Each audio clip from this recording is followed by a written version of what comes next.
الحمدللہ والصلاة والسلام علی سید رسول اللہ وعلی آلہ وصحابہ وبارک وسلم اجمعین اما بعد اعوذ باللہ من الشیطان الرجیم بسم اللہ الرحمن الرحیم۔ آج ہم نے ایک اور مکالمہ قرآن مجید برہان رشید سے ڈسکس کرنا ہے اور دیکھنا ہے کہ اللہ تبارک و تعالیٰ نے ہمارے لیے اس میں کیا نصیحتیں پوشیدہ رکھی ہیں، اور جو ہم نے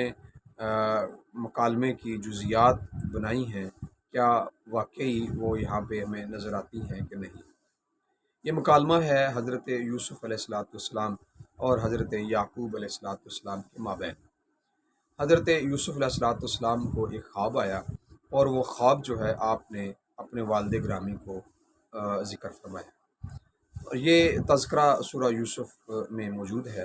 سورہ یوسف کی ابتدائی آیات میں حضرت یوسف علیہ السلام نے اپنے والد گرامی کو کہا، قرآن مجید برہان رشید میں کچھ ایسے ارشاد ہے، وَإِذْ قَالَ يُوسُفُ لِأَبِيهِ يَا أَبَتِ إِنِّي رَأَيْتُ أَحَدَ عَشَرَ كَوْكَبًا وَالشَّمْسَ وَالْقَمَرَ رَأَيْتُهُمْ لِي سَاجِدِينَ۔ حضرت یوسف علیہ السلام نے کہا اپنے والد گرامی کو کہ اے ابا جان، میں نے خواب دیکھا ہے کہ 11 ستارے، چاند اور سورج مجھے ہی سجدہ کر رہے ہیں۔ حضرت یعقوب علیہ السلام نے اس کا جواب ارشاد فرمایا، آپ نے ارشاد فرمایا، قال یا بنی لا تقصص رؤیک الی اخوتک فیکیدوا لک کیدا ان الشیطان للانسان عدو مبین۔ آپ نے فرمایا، اے میرے بیٹے، یہ خواب تم اپنے بھائیوں کو نہ بتانا، وہ تمہارے لیے کوئی چال چلیں گے۔ ان الشیطان للانسان عدو مبین، بے شک شیطان انسان کا کھلا دشمن ہے۔ اور پھر فرمایا، وَكَذَلِكَ يَجْتَبِيكَ رَبُّكَ وَيُعَلِّمُكَ مِن تَعْوِيلِ الْأَحَادِيثِ وَيُتِمُّ نِعْمَتَهُ عَلَيْكَ وَعَلَىٰ آلِ يَعْقُوبَ كَمَا أَتَمَّهَا عَلَىٰ أَبَوَيْكَ مِن قَبْلُ إِبْرَاهِيمَ وَإِسْحَاقَ إِنَّ رَبَّكَ عَلِيمٌ حَكِيمٌ۔ حضرت یعقوب علیہ السلام نے فرمایا، اللہ تبارک و تعالیٰ ایسے ہی تم پر اپنی نعمتوں کو مکمل کرے گا اور آل یعقوب پر بھی مکمل کرے گا، جیسا تم سے پہلے تمہارے آباء و اجداد ابراہیم اور اسحاق پر اللہ اپنی نعمتیں مکمل کر چکا ہے۔ بے شک اللہ تبارک و تعالیٰ جاننے والا اور حکمت والا ہے۔ احباب وقار، یہ مکالمہ حضرت یوسف علیہ السلام اور یعقوب علیہ السلام کے مابین ہے۔ تو ہم کہہ سکتے ہیں کہ حضرت یوسف علیہ السلام اس مکالمے کی جہت اول ہیں جو انہوں نے گفتگو کا آغاز کیا ہے، اور جہت ثانی ہے حضرت یعقوب علیہ السلام جنہوں نے اس کا جواب دیا ہے، اور یہ دونوں اس کے دو جہتیں ہیں۔ اس کے بعد ہم یہ دیکھتے ہیں کہ یہ مکالمہ رمز کے ساتھ نہیں، اشارے کے ساتھ نہیں ہے، بلکہ یہ براہ راست ہے، آمنے سامنے گفتگو ہو رہی ہے۔ پھر ہم یہ دیکھتے ہیں کہ اس مکالمے کا ایک موضوع ہے، اور موضوع ہے حضرت یوسف علیہ السلام کا خواب، یعنی رویا یوسف۔ اور اس مکالمے کا ہدف کیا ہے، ٹارگٹ کیا ہے اس مکالمے کا؟ اس مکالمے کا ٹارگٹ اور ہدف یہ ہے کہ اللہ تبارک و تعالیٰ کی انعامات، ان کی تکمیل انعامات الہیہ، اور اس کا نتیجہ کیا نکلا؟ اس کا نتیجہ وہ ہے جو حضرت یعقوب علیہ السلام کا ظن تھا، فَيَكِيدُ لَكَ كَيْدًا، کہ تمہارے بھائی تمہارے لیے کوئی چال چلیں گے۔ یہ اس کا پھر آگے طویل گفتگو ہے، انشاءاللہ پھر اگر اللہ نے توفیق دی تو ان پر بھی ان تمام مکالموں پر بھی ہم گفتگو کریں گے انشاءاللہ۔ لیکن فی الحال جو یہ مکالمہ ہے، اس میں آپ نے انداز دیکھا، یہ ایک فرما بردار طاعت شعار ایک بیٹے کی اپنے والد گرامی سے گفتگو ہے۔ ایک طاعت شعار، فرما بردار، نیک سیرت، نیک صورت حضرت یوسف علیہ السلام، اپنے والد گرامی سے کتنے پیار اور محبت سے آپ نے کلام کا آغاز کیا۔ آپ نے فرمایا یا ابتی، یعنی اپنے والد گرامی کو مخاطب کیا، آپ کی توجہ چاہی، اور محبت والے انداز میں کہا یا ابتی۔ ہماری زبان میں اس کا ترجمہ ہے اے میرے پیارے ابا جان۔ یعنی والد گرامی کی پوری توجہ اپنی طرف چاہیے، محبت کا اظہار بھی کیا، ندا بھی کی، اور والد گرامی کی توجہ مبذول فرمائی اپنی طرف۔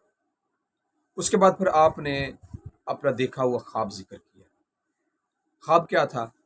کہ 11 ستارے، چاند اور سورج، یوسف کہتے ہیں کہ وہ مجھے سجدہ کر رہے ہیں۔ اس میں میرے اور آپ کے لیے ایک بڑی خوبصورت نصیحت اور بڑا خوبصورت درس ہے اس میں، کہ ہم جو اپنی باتیں اور اپنی گفتگو یا اپنی مشاورت ادھر ادھر یہاں وہاں کسی جانے انجانے کے ساتھ، جو ہماری سچویشن، ہماری کیفیت اور ہماری حالت کو بھی اچھی طرح نہیں جانتا، اس کے ساتھ ہم کر رہے ہوتے ہیں۔ کتنا اچھا ہو کہ ہم اپنی گفتگو اس کے ساتھ کریں جو ہمارے حال احوال، ہماری رہن سہن، ہماری بول چال، ہماری کیفیت و حیثیت کو اچھی طرح جانتا ہو۔ تو یہ کمال ہے اس مکالمے میں۔ حضرت یوسف علیہ السلام نے اپنا خواب وہ کسی ایسے ایرے غیرے کو نہیں بیان کیا، ایسے ویسے ہی بیان نہیں کیا، بلکہ اپنا خواب اپنے والد گرامی کو پیش کیا ہے۔ یعنی اس سے بہتر اور کون ہو سکتا ہے جو آپ کے لیے اور آپ کے مستقبل کا فکر مند ہو؟ باپ سے زیادہ کوئی نہیں ہو سکتا۔ تو حضرت یوسف علیہ السلام کا یہ عمل، یہ قیامت تک کی اولادوں کے لیے ایک سبق ہے اس کے اندر، کہ آپ جو گفتگو اپنی مشاورت کرنے کے لیے ادھر ادھر مارے پھرتے رہتے ہو، کتنا اچھا ہوتا اگر تم یہ مشاورت اپنے والد سے کر لیتے، اپنے والد گرامی سے کر لی ہوتی۔ تو حضرت یوسف علیہ السلام نے اپنے والد گرامی سے یہ مشاورت کی۔ اچھا، اور پھر بعض اوقات یوں ہوتا ہے کہ کچھ باتیں ہم سمجھتے ہیں کہ بہت بڑی ہیں اور کچھ باتیں ہم سمجھتے ہیں بہت چھوٹی ہیں۔ اب اس میں آپ دیکھیں، نقطہ بڑا خوبصورت اور لطیف یہ ہے کہ کہنے کو یہ خواب ہے، یعنی ہمارے ہاں خواب کی اتنی شاید اہمیت بھی نہیں ہوتی ہوگی، تو ہم خواب بیان کرنے کے لیے جو ہے وہ کبھی کسی کو بیان کر دیا، کبھی کسی کو کر دیا،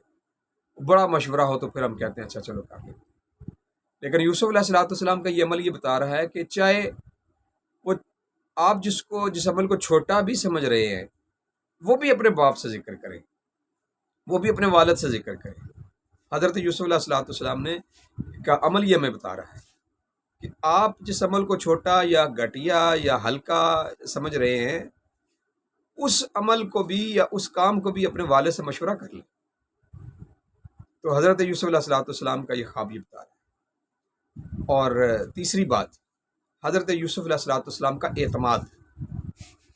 کہ آپ نے جو اعتماد کیا ہے وہ باپ سے زیادہ کس پر اعتماد کیا جا سکتا ہے؟ اس میں میرے اور آپ کے لیے سبق یہ ہے کہ اعتماد اگر کیا جا سکتا ہے آپ کی ذاتی زندگی کا، آپ کے مستقبل کا، آپ کے فیوچر کا، وہ کسی پر کیا جا سکتا ہے تو آپ کا والد ہے۔ یوسف علیہ السلام نے اپنے والد گرامی پر اعتماد کرتے ہوئے بیان کیا۔ چوتھی بات یہ ہے کہ ہم خوابوں کو اتنی اہمیت نہیں دیتے اور ہر کسی کو بیان کر دیتے ہیں، جبکہ یہاں پہ یہ بیان ہو رہا ہے کہ خواب اگر آپ نے بیان کرنا ہے تو وہ کسی اہل علم کے پاس بیان کریں، جو آپ کی کیفیت اور حال اور آپ کی حیثیت کو سمجھتا ہو اور آپ کی کیفیت، اہمیت اور حیثیت کے مطابق آپ کے خواب کی تعبیر بیان کر سکتا ہو۔ تو اس لیے حضرت یوسف علیہ السلام کا یہ خواب جو ہے آپ کا اپنے والد گرامی کے سامنے پیش کرنا، اس میں یہ دلالت ہے کہ ہم اپنے خواب بھی کسی اپنے سے اچھے اور بہتر شخص کو بیان کیا کریں۔ اب دوسری طرف جہت ثانی، حضرت یعقوب علیہ السلام نے، ظاہری بات ہے وہ والد ہیں، اور انہوں نے جس محبت سے حضرت یوسف نے آپ کو پکارا ہے، اسی محبت اور چاہت سے حضرت یعقوب والد ہیں، انہوں نے اسی محبت سے اپنے بیٹے کو مخاطب کیا، فرمایا یا بنیہ، اے میرے پیارے بیٹے، یہ جو خواب تم نے مجھے سنایا ہے، اس خواب کو میرے علاوہ کسی دوسرے کو نہیں بتانا، یہاں تک کہ اپنے جو بھائی ہیں انہیں بھی نہیں بتانا۔ یعنی جب باپ سے زیادہ باپ سے زیادہ اپنی اولاد کو کون زیادہ سمجھ سکتا ہے؟ اسی طرح یہاں یعقوب علیہ السلام جیسے حضرت یوسف سے واقف ہیں، ایسے ہی حضرت یعقوب علیہ السلام اپنی باقی اولاد سے بھی واقف ہیں، اور باقی اولاد کی کیفیت کو بھی سامنے رکھتے ہوئے حضرت یوسف علیہ السلام کی حیثیت اور اہمیت کو بھی سامنے رکھتے ہوئے حضرت یعقوب علیہ السلام نے اپنے بیٹے یوسف کو یہ نصیحت کی کہ بیٹا یہ جو بات تم نے مجھ سے تذکرہ کر لی ہے کسی اور سے یہ بات تذکرہ نہ کرنا، اور کسی اور سے کیا اپنے بھائیوں سے بھی نہ کرنا۔ اس سے ہمیں یہ ایک بات ثابت ہو رہی ہے کہ اگر کوئی اللہ تعالیٰ آپ پر انعام کرے تو وہ انعام بھی آپ کسی کے سامنے ایسی کھل کے بیان نہ کر دیں۔ ممکن ہے اس سے کسی دوسرے کے ذہن میں حسد پیدا ہو جائے، ممکن ہے وہ اس کے ذہن میں کوئی بغض پیدا ہو جائے، وہ ممکن ہے آپ کی غیبت کرنا شروع کر دے، وہ آپ سے جلنا حسد کرنا شروع کر دے۔ تو حضرت یعقوب علیہ السلام نے یعنی وہ تو تعبیر رویا بیان کرنے سے پہلے، ابھی تعبیر آپ نے بیان نہیں کی، اس خواب کو ہی آپ نے کہہ دیا کہ بیٹا یہ جو خواب ہے یہ اللہ تبارک و تعالیٰ کا یقیناً اس میں انعام ہے، وہ اگلی آیت میں ہے۔ یہاں آپ نے اس خواب کو روکا، اس بات کو روکا کہ بیٹا یہ جو بات تم نے مجھے کر دی ہے نا کسی اور کو نہیں کرنا، یعنی آپ اس تعبیر کو سمجھتے ہوئے کہ یہ اللہ تبارک و تعالیٰ کا وہ انعام ہے جو حضرت یوسف پر ہونے والا ہے یا ہوگا، اور ممکن ہے کہ اس نعمت اور انعام کی وجہ سے دوسرے بھائی ان سے بغض رکھنا شروع کر دیں اور حسد کرنا شروع کر دیں، اور اس سے انہیں تکلیف ہو یا یوسف کو تکلیف ہو۔ تو اس بات سے حضرت یعقوب علیہ السلام نے اپنے بیٹے کو منع فرمایا۔ آگے پھر اس کی تعبیر بیان فرمائی، وَكَذَلِكَ يَجْتَبِيكَ رَبُّكَ، اور اللہ تبارک و تعالیٰ تمہیں چن لے گا۔ یعنی یہ جو خواب دیکھا ہے 11 ستارے اور چاند اور سورج کا سجدہ کرنا، اس کی تعبیر آپ نے فرمائی کہ اللہ تبارک و تعالیٰ تمہیں چن لے گا، یعنی تمہارے خاندان میں سے تمہیں چن لے گا۔ تمہارے 11 بھائی ہیں، تمہارے باپ ہیں، تمہارا باپ ہے، تمہاری ماں ہے، اور اللہ تبارک و تعالیٰ ان تمام اس سارے خاندان میں سے تمہیں مقام اعلیٰ عطا فرمائے گا، تمہیں چن لے گا۔ اور پھر فرمایا کہ اللہ تبارک و تعالیٰ اپنی نعمت تم پر اہتمام کرے گا، نعمت مکمل کرے گا۔ کثیر علماء نے اس تکمیل نعمت سے مراد نبوت لی ہے کہ دنیا پر سب سے بڑا جو انعام اللہ تبارک و تعالیٰ کا ہے وہ نبوت ہے۔ اللہ جس ہستی کو نبوت سے نوازتا ہے اس سے بڑا انعام دنیا میں کسی اور پر نہیں ہے۔ مخلوق میں سے سب سے بڑا انعام جو ہے وہ نبوت ہے۔ تو گویا حضرت یعقوب علیہ السلام نے حضرت یوسف علیہ السلام کو ان کے بچپن میں ہی یہ خبر عطا فرمائی کہ اللہ تبارک و تعالیٰ اپنی نعمت تکمیل کرے گا تمہارے اوپر، یعنی آپ پر اللہ تبارک و تعالیٰ اپنی نبوت کا اظہار کرے گا، نبوت کے لیے آپ کو چن لے گا، اور ایسے ہی نعمت مکمل کرے گا جیسے تمہارے آباء و اجداد ابویک ابراہیم و اسحاق ان پر مکمل کی ہے۔ جیسے اور ظاہری بات ہے ابراہیم اور اسحاق بھی پیغمبر ہیں، اور ابراہیم بھی اللہ تبارک و تعالیٰ کے نبی ہیں، اسحاق بھی نبی ہیں، تو ان پر بھی نبوت تھی، اور اسی کو مثال دیتے ہوئے حضرت یعقوب علیہ السلام نے حضرت یوسف علیہ السلام کو اس خواب کی تعبیر بیان کی۔ اچھا، یہاں پہ جہاں اور بہت سارے نقطے، چونکہ وقت بہت بڑا مختصر ہوتا ہے تو ایک بس ہلکا سا یہاں میں عرض کر دیتا ہوں۔ حضرت یعقوب علیہ السلام نے اپنی یہاں پر نفی کی ہے، اپنا یعنی نفی نہیں، اپنا ذکر نہیں کیا یہاں پر، بلکہ اپنے والد اسحاق اور اپنے دادا ابراہیم کا ذکر کیا ہے۔ پھر ان کا بھی ذکر کرتے ہوئے ابراہیم کا ذکر پہلے کیا ہے، اسحاق کا ذکر بعد میں کیا، یعنی دادا کا ذکر پہلے کیا ہے اور اپنے باپ کا ذکر بعد میں۔ تو اصل میں اس میں یہ ہے کہ اللہ تبارک و تعالیٰ آپ کو جتنے بھی مراتب عطا فرمائے ان مراتب سے آپ اپنے سے بڑوں کا ادب بھول نہ جائیں۔ یعنی حضرت یعقوب علیہ السلام بھی اللہ کے پیغمبر ہیں، آپ پر بھی تمام نعمت ہے،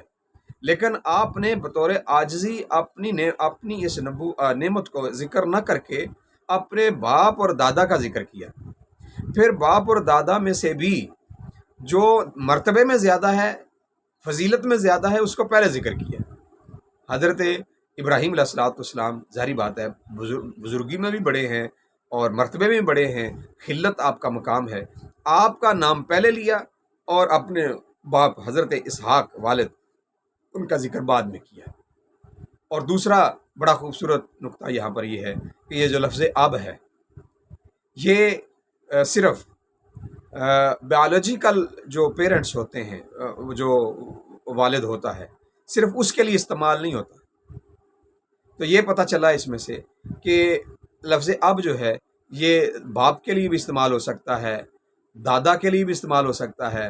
پردادا کے لیے بھی استعمال ہو سکتا ہے، اور اسی طرح سے لفظ اب جو ہے قرآن پاک میں حضرت یعقوب علیہ الصلوۃ والسلام نے ہی اپنے چچا اپنے تایا حضرت اسماعیل علیہ الصلوۃ والسلام کے لیے، یعنی حضرت یعقوب علیہ الصلوۃ والسلام کے بیٹوں نے حضرت یعقوب علیہ الصلوۃ والسلام کے تایا حضرت اسماعیل کا تذکرہ بھی اب کے ساتھ ہی کیا ہے، وہ سورۃ البقرہ میں ہے۔ انشاءاللہ اس پر بھی ہم گفتگو کریں گے۔ اور اس مکالمے میں بہت ساری جہتوں میں سے ایک خوبصورت جہت یہ بھی ہے کہ والد کو چاہیے